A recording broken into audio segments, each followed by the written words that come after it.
Wararka naga soo gaaraya gobolka Shabeellada Hoose ayaa sheegaya in maanta gobolkaasi howlgal culus ay ka sameeyeen ciidanka NISA. Howlgalkan oo ahaa mid qorsheysan ayaa waxaa lagu beegsaday goob lagu tuumayo Al-Shabaab oo ku taala inta u dhaxaysa deegaanada Bariire iyo Sabiid oo ka tirsan gobolka Shabeellada Hoose. Ciidamada nabad sugidda ayaa halkaasi ugu tagay mid ka mid ah xubnaha Al-Shabaab kadibna ay dileen sida ay shaaca ka qaaday warbaahinta dowladdu. Sidoo kale qoraalkan kooban ayaa waxaa lagu sheegay in ciidamadu ay ninkaasi ka soo furteen qoriga AK-47 iyo sidoo kale booshash u watay.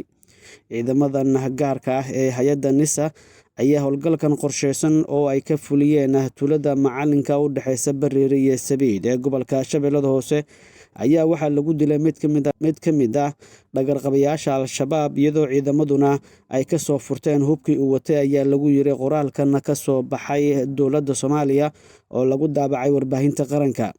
Waxaa sidoo kale ciidamadu ay weli wadaan dhaqdhaqaaqyada ka dhanka Al-Shabaab iyagoo isku ballaariyay tuulooyin hoostaga degmada Bariire halkaas oo inta badan ay weerar ka soo qaadaan xubnaha kooxdaasi. Ciidanka ammaanka ayaa waxay sameeyeen howlgallo qorsheysan oo joogto ah kuwaas oo lagu hortagayo dhagar kasta oo Al-Shabaab ay ka soo abaabulaan ayaa lagu yiri qoraalkan. Xaaladda ayaa lagu soo waramayaa in weli ay tahay mid kacsan waxaana dhaqdhaqaaqyo iska soo horjeeda laga dareemayaa gobolka Shabeellada Hoose oo hoos tagta Koonfur Galbeed Soomaaliya.